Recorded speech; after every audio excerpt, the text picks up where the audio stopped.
Good morning 12th class. बच्चे, हम लोग फोटो इलेक्ट्रिक इफेक्ट को डिस्कस कर रहे थे बेटा, तो वही आज हमारा टॉपिक होगा फोटो इलेक्ट्रिक इफेक्ट बेटा। तो हेडिंग डालो photo electric effect. Photo electric effect बेटा बहुत इंटरेस्टिंग सी बात है कि फोटो इलेक्ट्रिक इफेक्ट में हम लाइट गिराते हैं किसी मेटल सरफेस पे और वहां से इलेक्ट्रॉन बाहर निकल जाता है। इलेक्ट्रॉन बाहर निकल जाता है बेटा। तो इसका मतलब मैंने लास्ट वीडियो बनाया था तो उसको देख लेना बेटा। ये लाइट है, फोटोन गिरता है इलेक्ट्रॉन पे और इलेक्ट्रॉन बाहर निकल जाता है, एमिट हो जाता है बेटा। ठीक है, अब बात क्या है कि यहाँ पे एक इक्वेशन मैंने बनाई थी। वो इक्वेशन क्या थी? H mu minus H mu naught is equal to half M V square बेटा। ये मैं चीजें आप लोगों को बता चुका हूँ। फोटो इलेक्ट्रिक इक्वेशन है ये, फोटो इलेक्ट्रिक इक्वेशन बेटा। H mu minus H mu naught is equal to half M V square. ये एच म्यू फोटोन की वो एनर्जी है जो गिरती है बेटा मेटल सरफेस पे, और काइनेटिक एनर्जी होती है इलेक्ट्रॉन की जो यहां से इसके साथ ऐड होके जाती है बेटा। ठीक है, और एच म्यू नॉट क्या है? ये वर्क फंक्शन है बेटा। यहाँ का ये वर्क फंक्शन है कि कितना इलेक्ट्रॉन को फ्री करने में वर्क डन करना पड़ा बेटा, एच म्यू नॉट। ठीक है, ये मैं आप लोगों को बता चुका बेटा। अब इसको थोड़ी सी शेप देना बेटा। इसको जो एक्सपेरिमेंटली अगर मैं बात करता हूं तो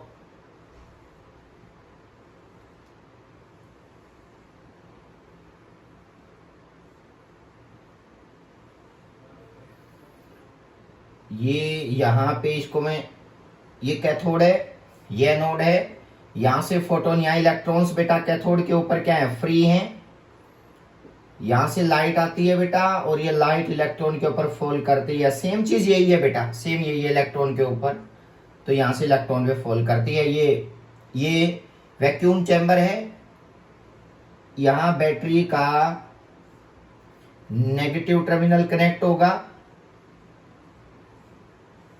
और इस साइड पॉजिटिव है बेटा। कई बार एनोड को कलेक्टर बोलते हैं, एनोड को कलेक्टर बोलते हैं और कैथोड को एमिटर बोलते हैं बेटा, इलेक्ट्रॉन। अब देखो एच म्यू एनर्जी यहाँ पे गिरती है बेटा। एच म्यू, एक फोटोन गिरता है, एक इलेक्ट्रॉन निकालेगा। हमेशा याद रखना, एक फोटोन मतलब एक इलेक्ट्रॉन बेटा। चल पड़ा एनोड की साइड, एनोड उसको कलेक्ट करता जाएगा और इसमें करंट मूव कर देगा बेटा सर्किट के अंदर। कोई कंफ्यूजन नहीं है, ये आइंस्टीन ने एक्सपेरिमेंट पहले से ही कर लिया था बेटा। लेकिन बात क्या है यहाँ पे, जो सिचुएशन है समझना बेटा। इसमें दो चीजें हैं जो आपको समझनी पड़ेंगी। एक तो dependence of frequency, dependent of frequency कि फ्रीक्वेंसी पे कैसे डिपेंड करेगा बेटा करंट, या और बहुत सारी चीजें हैं, थ्रेशोल्ड फ्रीक्वेंसी या स्टॉपिंग पोटेंशियल, जो भी बताऊंगा आप लोगों को। डिपेंडेंट ऑफ फ्रीक्वेंसी की फ्रीक्वेंसी ऑफ फोटोन पे आइंस्टीन का फोटो इलेक्ट्रिक इफेक्ट कैसे डिपेंड करता है बेटा। दूसरा इंटेंसिटी ऑफ फोटोन बेटा। ये दो चीजें हैं जो आप लोगों ने इंटेंसिटी और फ्रीक्वेंसी डिपेंडेंट चीजें पढ़नी है बेटा। हुआ क्या बेटा, कुछ चीजें आप लोग समझना। मैं कहता हूं कि मैं ये फोटोन गिरा देता हूं कैथोड के ऊपर, ये इस फ्रीक्वेंसी का। एक मैं कहूं बेटा इस फ्रीक्वेंसी का गिराया है। आप लोग आराम से समझ सकते हो कि इसकी फ्रीक्वेंसी ज्यादा है तो इसकी एनर्जी क्या होगी बताओ? ज्यादा होगी। इसकी फ्रीक्वेंसी कम है तो इसकी एनर्जी भी कम होगी। मतलब एक फोटोन मैं जो गिरा रहा हूं बेटा, ये इस फ्रीक्वेंसी का भी हो सकता है, ये इस फ्रीक्वेंसी का भी हो सकता है। तो इस फोटोन को अगर मैं यहां से इस फोटोन को इस फोटोन को डालता हूं तो इलेक्ट्रॉन कितनी स्पीड से निकलेगा? समझ में आई बात बेटा? अगर इस फोटोन को डालता हूं तो इलेक्ट्रॉन की स्पीड क्या होगी? ये बहुत बहुत बहुत इंपॉर्टेंट चीज है बेटा जो हमें अब डिस्कस करनी है। क्लियर है बेटा? दूसरी चीज बेटा, मैं एक फोटोन नहीं गिराता, मैं ऐसे बहुत सारे एक साथ फोटोन गिरा देता हूं।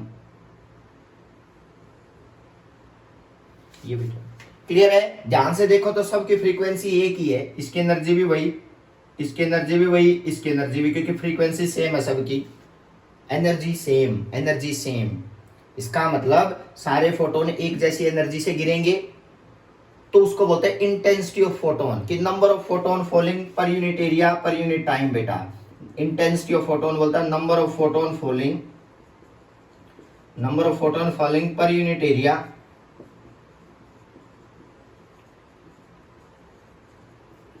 Per unit time. बहुत इंटरेस्टिंग सी बात है बेटा कि कितने photon per unit area per unit time किसी मेटल में गिरते हैं, दैट इज। अब ये इंटेंसिटी का वेरिएशन, अगर मैं एक साथ बहुत सारे फोटोन गिरा दूं तो फोटो इलेक्ट्रिक इफेक्ट में क्या क्या चीजें हम ऑब्जर्व करेंगे बेटा। अगर एक ही फोटोन गिराऊं लेकिन उसकी फ्रीक्वेंसी बढ़ा दूं, हाइयर फ्रीक्वेंसी का हो बेटा, तो क्या इफेक्ट पड़ेगा बेटा किस किस फैक्टर के ऊपर। ये सारी चीजें आइंस्टीन ने पढ़ाए, तो उसको बोल दिया laws of photo electric emission बेटा। इसी को बोलते हैं laws of photo electric emission बेटा। समझ में आई बात। अब एक्सपेरिमेंटली क्या पाया गया बेटा, सुनना बेटा। ये पाया गया कि अगर मैं यहां से फोटोन डालता हूं तो यहां से एक इलेक्ट्रॉन निकला बेटा, फोटोन नंबर 1 डाल दिया मैंने, ये इलेक्ट्रॉन निकला बेटा, यहां पे इधर गया। मान लिया बेटा ये इलेक्ट्रॉन इस डायरेक्शन में जाएगा, ये पॉजिटिव टर्मिनल है, ये नेगेटिव टर्मिनल है। अब ये कितनी काइनेटिक एनर्जी रख रहा है इसका मुझे ही नहीं पता बेटा, कितनी काइनेटिक एनर्जी है इसके पास, लेकिन इतना जरूर है कि ये कुछ वेलोसिटी से जा रहा है नोड की साइड। फिर मैंने क्या किया, इसकी काइनेटिक एनर्जी का पता लगाने के लिए मैंने इसके टर्मिनल को रिवर्स कर दिया बेटा। बस ये यहां तक पहुंचा था बेटा, इसके टर्मिनल को रिवर्स कर दिया, ये पॉजिटिव और ये नेगेटिव। समझ में आई बात बेटा। रिवर्स सारी चीजें लिखवाऊंगा बेटा, reverse the terminal of battery बेटा।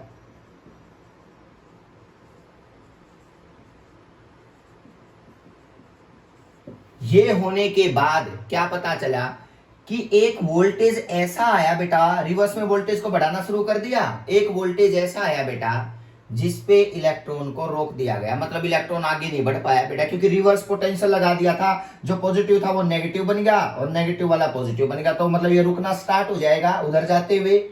तो एक वोल्टेज रिवर्स में अप्लाई कर दिया बेटा, और एक ऐसा वोल्टेज जो रिवर्स में अप्लाई कर दिया जाए और उस वोल्टेज पे काइनेटिक एनर्जी 0 हो जाए इलेक्ट्रॉन की बेटा। तो इसका मतलब हमने कहा वो वोल्टेज बोला जाता है स्टॉपिंग पोटेंशियल बेटा। क्या बोला जाता है, स्टॉपिंग पोटेंशियल। याद रखना, वही स्टॉपिंग पोटेंशियल हमें ये बता देगा कि इलेक्ट्रॉन इतनी काइनेटिक एनर्जी से जाने लग रहा था, अदरवाइज और कोई पैरामीटर नहीं होता बेटा। तो इसका मतलब स्टॉपिंग पोटेंशियल से हम ये पता लगा सकते हैं कि भाई कितनी काइनेटिक एनर्जी से इलेक्ट्रॉन निकल जाए बेटा वहां से।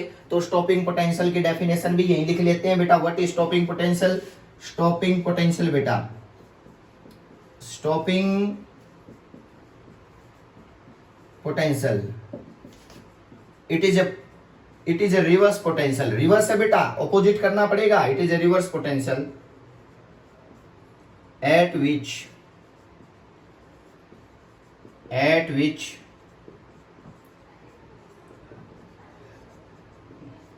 kinetic energy of electron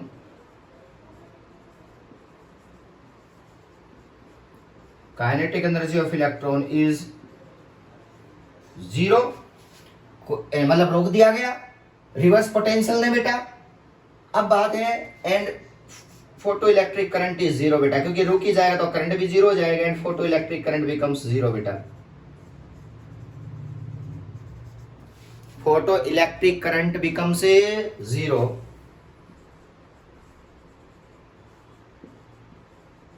उसको बोलते हैं स्टॉपिंग पोटेंशियल बेटा। It is denoted by V not. V not है बेटा, V नॉट ही रोक पाया बेटा।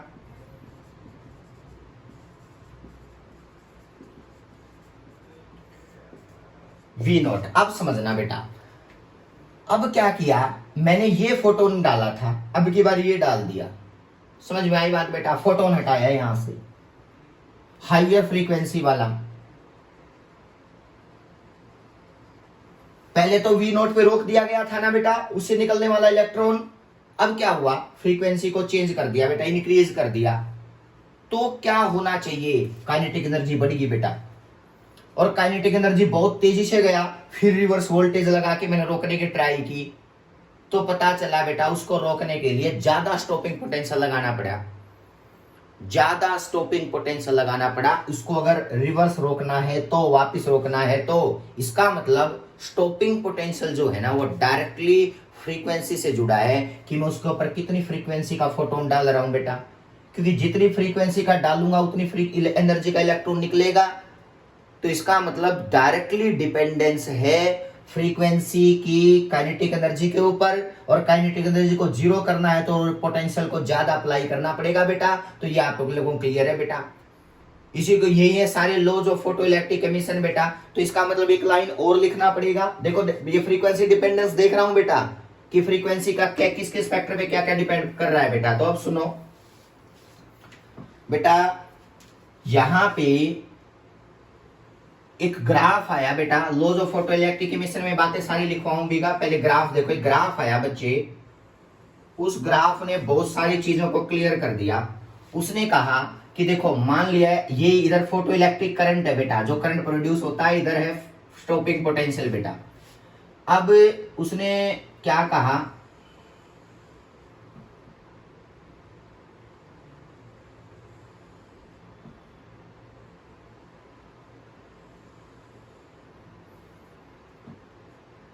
यहाँ पे ये करंट का वेरिएशन तो सैचुरेशन है बेटा, अभी बताऊंगा ये सैचुरेशन करंट।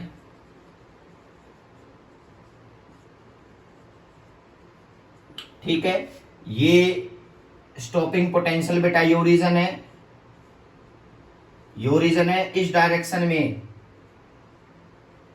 रिवर्स पोटेंशियल है बेटा ये सारे, और आप देखने लग रहे हो कि रिवर्स पोटेंशियल बढ़ रहे हैं बेटा। इधर ध्यान दो, ये एक्सपेरिमेंटली पाया गया कि रिवर्स पोटेंशियल बढ़ रहे हैं। ये अलग अलग फ्रीक्वेंसी का ग्राफ है बेटा। मान लिया इस फ्रीक्वेंसी ये म्यू1, ये म्यू2, ये म्यू3।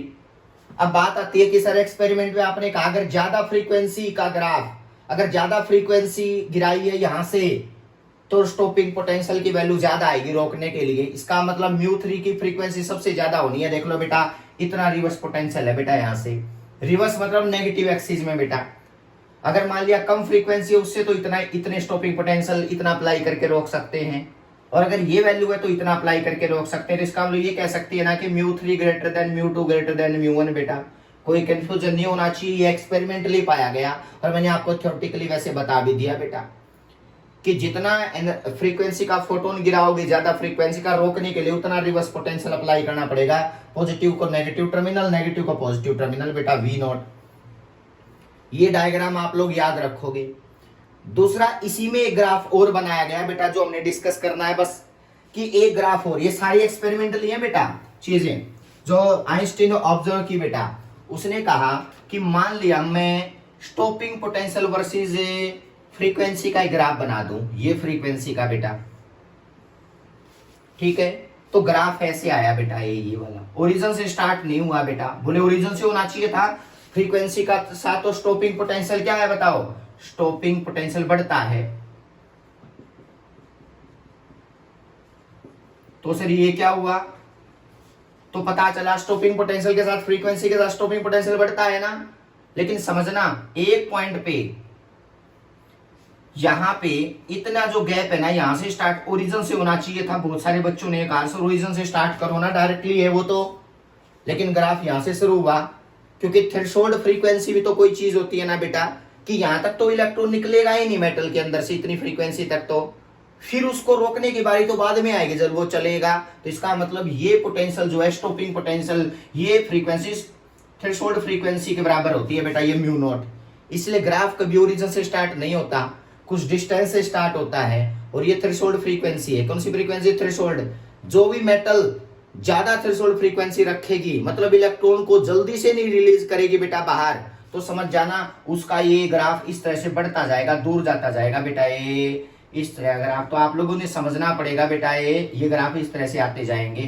तो ये ग्राफ आपको याद रहना चाहिए, stopping potential versus frequency, current और क्या बताओ stopping potential varying with frequency बेटा। तो ये दो ग्राफ इंपॉर्टेंट हैं बेटा। आगे बहुत सारे ग्राफ हैं जो जल्दी जल्दी हम क्या करेंगे, सारे डिस्कस करेंगे नेक्स्ट लेक्चर के अंदर बेटा। पहले ये चीजें एक्सपेरिमेंटली जो किया था वो मैंने यहाँ पे आप लोगों से डिस्कस कर दिया। ठीक है, थैंक यू सो मच।